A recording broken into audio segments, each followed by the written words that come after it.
Buenas tardes, amigos del Club de la Lectura. Vamos a proseguir con nuestra lectura de nuestro librito Comentarios Reales del Inca Garcilaso de la Vega. Ya estamos en la página 36. Ya nos falta poco para terminar el prólogo. Nos falta esto nomás y acabamos el prólogo y luego entramos al libro primero. Siempre es un poquito pesadita la parte de los prólogos. Todos los antecedentes del libro y todo eso. Aunque aquí nos están profundizando un poco sobre la historia del señor Garcilaso. Ya, empecemos a leer. No debemos dejar pasar un día sin leer una parte de nuestro libro. Nuestra meta es acabarlo en un mes y lo vamos a lograr. Ya dice, compatriotas peruanos y humanistas de Córdoba. La afortunada culminación de su obra histórica, La Divina Majestad, Padre, Hijo y Espíritu Santo, escribe en el último capítulo: sea loada por todos los siglos de los siglos que tanta merced me ha hecho en querer que llegase a este punto. Acrecentó los lazos que anudaron al Inca Garcilaso no solo con los compatriotas del Perú, sino con el docto coro de los humanistas andaluces. En 1611, su amigo el jesuita Francisco de Castro, aprobador en vivo encomio de la segunda parte de los Comentarios Reales, había dedicado su de arte retórica en latín al príncipe Viro di Garciese Lasso de la Vega, incae peruano clarísimo duci regio. Ya, el año siguiente lo visitó en Córdoba un ilustre compatriota, el franciscano Fray Luis Jerónimo de Oré, natural de Huamanga en el Perú, autor de Rituales seu manuale peruanum, impreso en Nápoles. Bueno, mi italiano no es muy bueno, les cuento. En 1607 en latín. No, en latín todavía era peor todavía. Ya. Castellano, quechua, aymara, mochica, puquina, guaraní, lengua brasílica, y que iba a escribir después la relación de los mártires que ha habido en la Florida, con tema tan vinculado al Inca Garcilaso. Yo le serví con 7 libros, escribe el Inca, los 3 fueron de la Florida y los 4 de nuestros comentarios, que de su paternidad se dio por muy servido. En 1614, el esclarecido Bernardo de Aldrete, que ya había mencionado a Garcilaso en El origen y principios de la lengua castellana, volvió a citarlo en sus varias antigüedades de España, África y otras provincias, al referirse al nombre del supuesto piloto que llegó a América antes que Colón.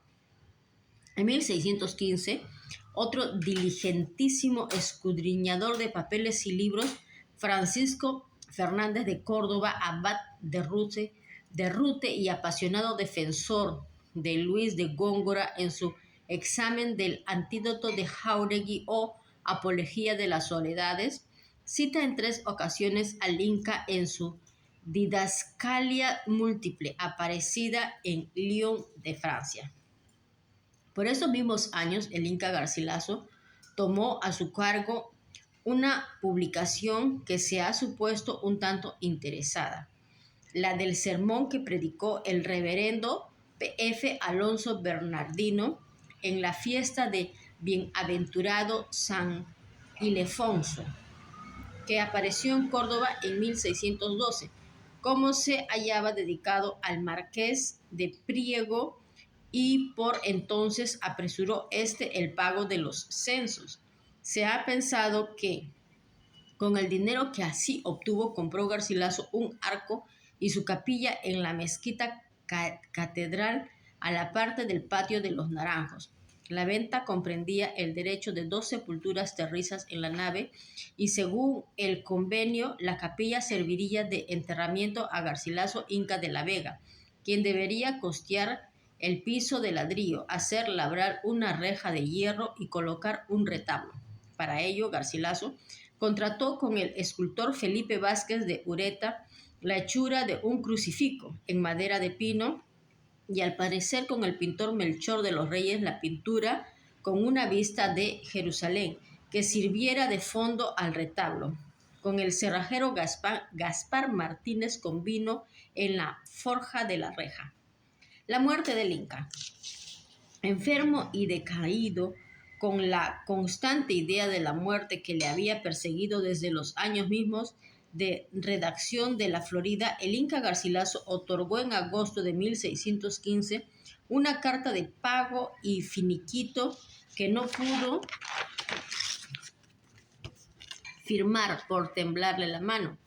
El 12 de abril de 1616 alcanzó a cumplir 77 años de edad, pero solo 6 días más tarde, estando enfermo del cuerpo y sano de la voluntad, ante el escribano Gonzalo Fernández de Córdoba como el gran capitán, dictó su disposición testamentaria, que también quiso firmar, pero no pudo. Tendría Parkinson, ¿no? Ya.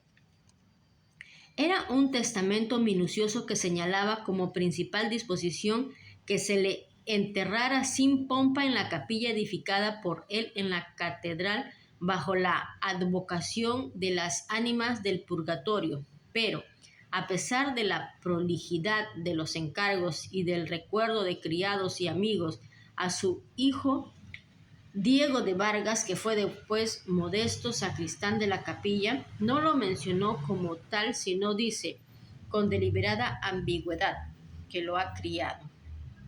La multitud de imágenes que se le agolpó en este supremo instante de partida del mundo le obligó a agregar hasta 5 codicilios y un memorial privado. Al cabo, el 22 de abril, según las lápidas de mármol que se colocaron 6 años después en su capilla, con más probabilidad el 23, de acuerdo con el inventario de sus bienes, o el 24, según la partida de función que se conserva en el archivo de la Catedral de Córdoba, el Inca Garcilaso falleció. En la modesta casa, oscurecida por la ausencia del Inca, ya no quedó sino el trámite frío de escribanos, testigos y albaceas.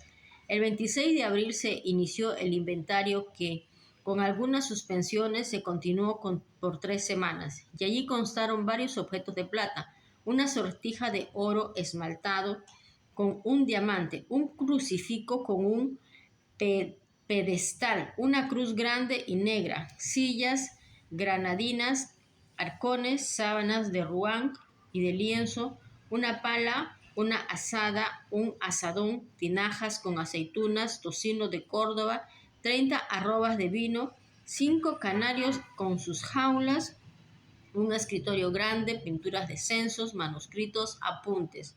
De la afición por armas y caballos que había forjado en su niñez quedaron como muestra 2 arcabuces de rueda, una ballesta de bodoques y otra de virotes con sus gafas, una corneta grande de montero, unas espuelas, un alfanje pequeño, una celada grabada y una hacha de armas.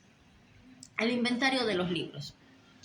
Pero lo que tuvo singular importancia como refrendación de la cultura humanística del Inca fue el inventario de sus libros. Por un lado, figuraron las obras religiosas, Biblias, breviarios, inquiridor de salmos, mediaciones de la vida del Salvador, vidas de santos, las exposiciones morales de San Gregorio, el Valerio de las historias de la Sagrada Escritura, la imitación de Cristo, y junto a ellas la reprobación de las hechicerías de Pedro Ciruelo y 2 catálogos de los libros prohibidos, entre los cuales su traducción de León Hebreo.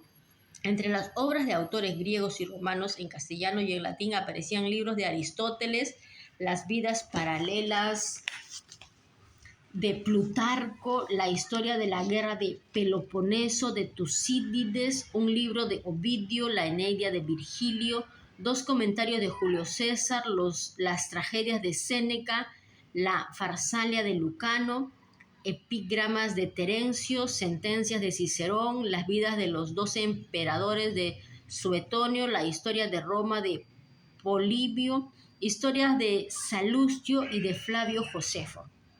La bien formada colección de libros de autores italianos comprendía obras de Dante y de Petrarca, la caída de príncipes, el Filócolo, El laberinto de amor y al parecer el Decameron de Boccaccio.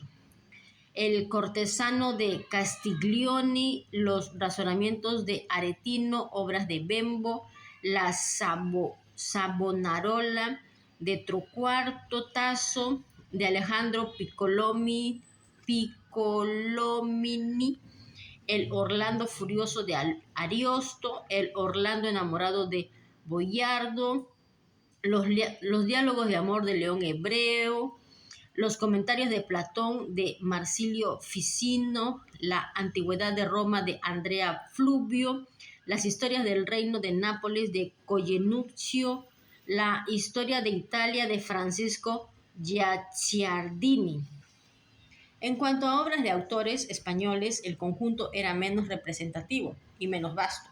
Al parecer, la historia de los godos, de San Isidro, de Sevilla, obras de Fray Luis de Granada, el de Ars Dicendi de Luis Vives, el de Gere et Regis Institutiones de Mariana, las Sulumas de Soto, las epístolas familiares de Guevara, la Silva de Varia Lección y el libro de los Césares de Pedro Mesia, la retórica de Francisco de Castro, las obras de su amigo Bernardo de Aldrete, unos varones ilustres de España que pudieron ser de Fernando de Pulgar o de un deudo Fernán Pérez de Guzmán, el examen de ingenios de Huarte de San Juan, la crónica de las 3 órdenes militares de Rades Andrada, de la naturaleza del caballo de Fernández de Andrada, pero aparte de la Celestina de Fernando de Rojas, de una compilación de Juan de Mena y de la primera parte de Guzmán Alfarache de Alemán, sorprende la escasez de obras de recreación o de vuelo imaginativo y creador. Si es que no se habían extraviado en el tiempo o habían quedado en su casa de Montilla. No hay una sola novela de Cervantes, ni una comedia de Lope de Vega, ni un ejemplar de las obras poéticas de su otro deudo insigne, Garcilaso de la Vega el Toledano. En cambio, son varios los libros de la historia del Nuevo Mundo o de las Indias que se consignan en el inventario, con la extraña excepción de la historia de Agustín de Zárate, tan a menudo citada por el Inca. Aparecen allí el diario de navegación de Cristóbal Colón, la historia general y natural de las Indias de Gonzalo Fernández de Oviedo, las crónicas del Perú de Cieza de León, la historia general de las Indias de Gómara, la historia de Perú del Palentino, la historia natural y moral del Nuevo Mundo del padre José de Acosta, las elegías de varones ilustres de Indias de Juan de Castellanos y como obras del propio Garcilaso, 4 libros de la Florida y 500 libros, o poco más o menos, de la primera parte de los comentarios reales, cifra elevada y sorprendente que hace suponer las taxativas y dificultades para su difusión en España y América. No estaba vendiendo sus libros. Lo mencionaban nomás, pero no lo vendían. Ya. La historia general del Perú. En poder del impresor en Córdoba quedaban además la segunda parte de los comentarios reales. Fallecido ya el Inca y por gestiones del Cabildo Catedralicio, el licenciado Murcia de la Llana confrontó en Madrid el original y el texto impreso y asentó las erratas el 12 de noviembre de 1616. Se presentaron, sin embargo, al parecer, nuevas dificultades y discrepancias en el pago y la venta de la obra, porque aun cuando se conocen algunos ejemplares que llevan la fecha de 1616, la edición definitiva vio la luz en Córdoba en 1617, y no por el nombre de Francisco Romero, sino por la leyenda explicativa en Córdoba por la viuda de Andrés Barrera y a su costa. Mayor importancia tuvo otra variación, la del título. En todos los documentos del Inca Garcilaso, en el contrato por Francisco Romero, en la solicitud al obispo Mardones y luego en las aprobaciones religiosas y civil, en la tasación y en los encabezamientos de todas las páginas se dice, sin excepción, segunda parte de los comentarios reales, pero tal vez por evitar una confusión o por conveniencia editorial o por otras razones, el título con que se publicó al fin el volumen y que solo aparecen también en la fe de erratas fue el de Historia General del Perú.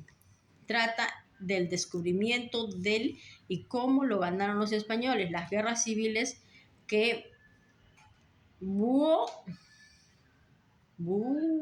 así se dice, entre que hubo. Es que allá la BV es una U también, entre Pizarro y la Pizarro también es Pi, una C y una cosita así. Pizarros y Almagros. Entre la partija de la tierra, castigo y levantamiento de tiranos, y otros sucesos particulares que en la historia se contienen. Quedó sin concluida la obra casi al mismo tiempo que terminó la vida del Inca Garcilaso. Con un esfuerzo amoroso y constante había llegado a completar lo propuesto. La reconstrucción histórica de la organización incaica, que era suya por la sangre materna, y la presentación de la nueva cultura que españoles como su padre habían implantado en su tierra peruana. Era una reacción de hechos, pero en el fondo una historia de ideas, la descripción de un cuadro externo y al mismo tiempo su propio retrato, y con el suyo el primer retrato espiritual de la vida peruana hecho por un mestizo de español y de India. La obra, como se ha visto, alcanzó desde el primer instante una justificadísima y extraordinaria resonancia. Fue elogiada antes de aparecer. Se tradujo en el mismo siglo XVII al francés y al inglés y poco después al holandés. Y la limpia elegancia de su estilo fue considerada un modelo literario. Al finalizar el siglo XVIII, cuando se anunciaba ya la terminación del Imperio Español en América, lo que la enalteció más fue la exaltación del imperio de los incas y con él de las poblaciones indígenas americanas. Con la rebelión de José Gabriel Condorcanqui en el Perú, el gallardo descendiente de los incas que asumió el nombre de Túpac Amaru, los comentarios reales fueron de una parte buscados y de otra perseguidos. Si los comentarios del Inca Garcilaso no hubieran sido toda una lectura del insurgente José Gabriel Túpac Amaru, se lamentaba el obispo moscoso cuando quería que los mandaran a la hoguera. No se habría encendido la llama de la independencia en el Perú, y si las reales órdenes de 1781 y 1782 mandaron recoger los ejemplares para que los naturales no aprendieran en ellas muchas cosas perjudiciales al comenzar el siglo XIX. El generalísimo José de San Martín quiso reeditar la obra en un impulso de emoción nativista, y el libertador Simón Bolívar la leyó, la citó y la anotó. Epílogo. El peruanismo del Inca Garcilaso, sin embargo, no es restringido ni excluyente, sino de integración y de difusión. El mestizo cusqueño sabía perfectamente que a mediados del siglo XVI ya no se podía revivir el Tahuantinsuyo, porque los conquistadores españoles habían arrojado una semilla de la que estaban brotando nuevos frutos en los campos de América. Fruta nueva del Perú, llamó precisamente Felipe II a la traducción del León Hebreo. Y sabía también que, a pesar de todas las leyes españolas y más allá de los actos forzados o de las imitaciones voluntarias, tampoco se podía implantar una artificial Nueva Castilla. No sé si no había surgido algo distinto que simbólicamente no tenía un nombre castellano ni quechua, sino se llamaba como un vocablo espontáneo y criollo, el Perú, extendiéndolo a América, y así habrá de entender la singularidad del mundo americano, al que con la frase del Inca Garcilaso, con razón lo llaman Nuevo Mundo, porque lo es en toda costa. Firma Aurelio Miro Quesada. Ese es el epílogo.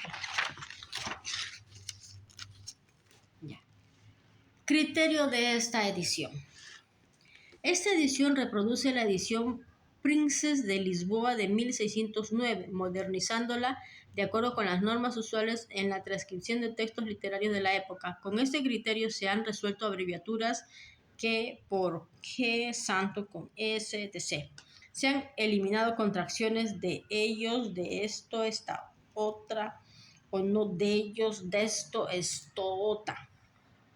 Se han seguido las reglas actuales de acentuación, puntuación, empleo de mayúsculas y minúsculas, separación y unión de palabras, en pos y no en pos, también y no tan bien, etc. Aunque las metatesis frecuentes, Gabriel, catedral, perlado y otras, los cambios vocáblicos, cudicia, cubijas, mesmo, tesquilla y ciertas formas arcaicas, priesa, ternía, niebla, etc. Y latinatizantes, fricto, delicto, proprio, scriptura, entre otras. Tienen interés para los lingüistas, se han preferido evitarlos para comodidad de los lectores. Los arcaísmos en vocabulario se mantienen, pero por excepción se ha preferido exequias o por obsequias, como se indica en esta nota. En la ortografía se han seguido las normas actuales, pero parece conveniente hacer algunas advertencias. El texto original usa alternativamente la U y la BV en consonante. Había, es la U, pues. Hubo con la U, no con la BV. Pero hemos corregido y uniformado con criterio moderno para la vocal BV y B labial, según el caso para las consonantes. El texto de 1609 usa con frecuencia vacilaciones estas letras que correspondían a sonidos diferentes, pero que empezaban a confundirse a fines del siglo XVI y posiblemente más en Andalucía y por un americano como el Inca Garcilaso. A falta de esta precisión fonética difícil, hemos optado por las normas actuales, aun cuando en algunas palabras indígenas, Cochaxa, Atumpacaxa, la doble S tiene un sonido más sordo. La X en trasero, dicho, abaxo, se cambia por la J, salvo en casos de nombres como México, a pesar del sonido SB que entonces tenía. El Inca Garcilaso usa también en los nombres indígenas Guayna, Maita, Ayllu, y así se acostumbra a escribir hoy por tradición en el Perú. Sin embargo, y no por vacilación, hemos preferido el criterio moderno. No ha habido, en cambio, duda al sustituir la Y por la I latina en indios o iglesia, por ejemplo, y en diptongos como traidor, heroico, etc.